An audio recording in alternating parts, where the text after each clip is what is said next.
What's poppin', X-Men? It's me, MT, and welcome back to the Heavy Spoiler Show, y'all. Let's go on ahead and talk about the end of that new Deadpool and Wolverine trailer, because who the hell even made that portal for Wade and Logan to escape the Void through? And where could they have possibly gone?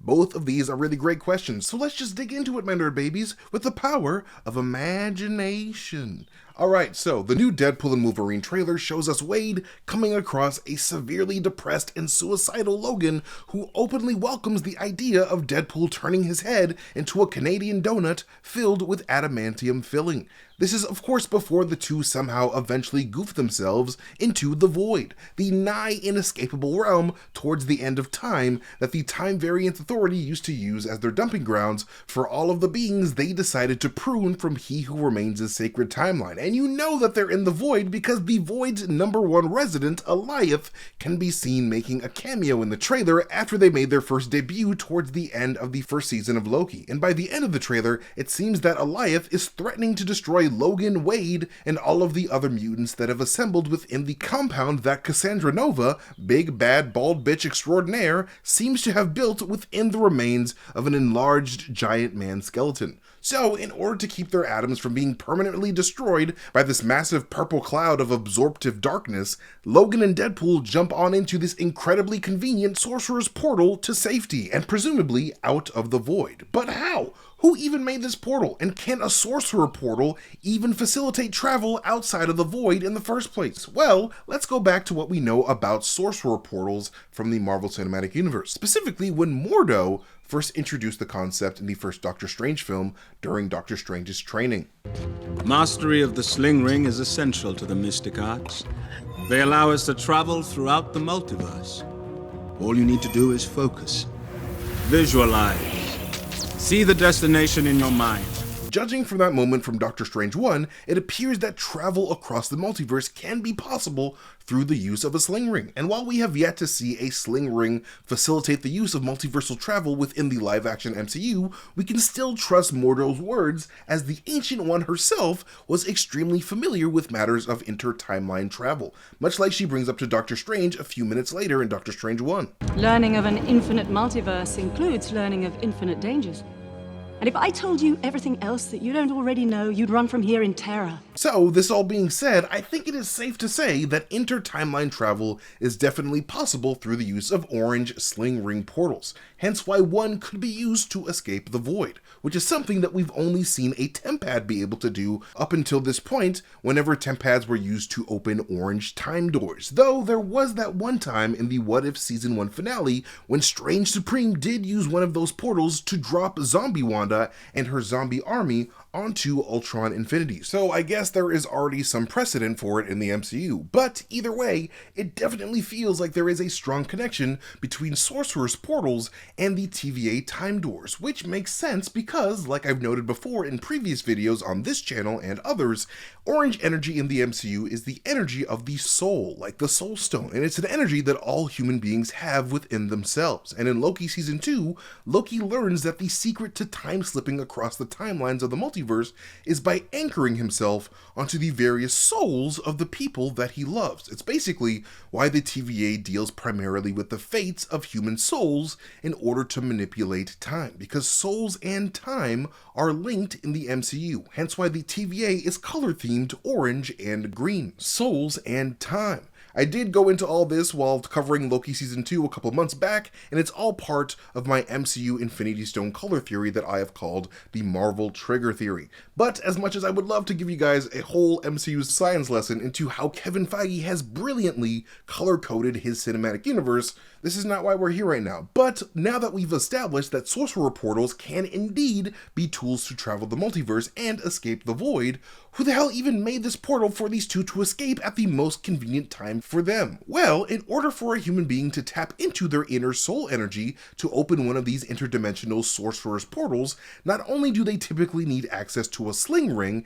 and the knowledge of how to use one, but they also need to have their destination firmly planted within their minds while they use that sling ring. And while we haven't physically seen a sorcerer among those mutants in the second trailer, it doesn't mean that this portal could not have been created created by the most powerful mind amongst them all, Miss Cassandra Nova herself. And no, I'm not saying this because Cassandra Nova looks a lot like the Ancient One because they're both bald ladies, as there is no proof that Cassandra and the Ancient One are even linked in the MCU so far, though it would be kinda cool if the Ancient One was revealed to be a good variant of Cassandra Nova, but we can't really know that for sure. But anyways, I'm mostly saying this because of Cassandra's immensely strong mind powers from being the dark reflection of Charles Xavier. If Cassandra Nova were to come across a sling ring within the Void, she would likely have the power to use that sling ring in order to visualize her ass out of the Void with relative ease. I mean, the Void is a land of random junk and stuff, so the likelihood of a sling ring making its way into the Void somehow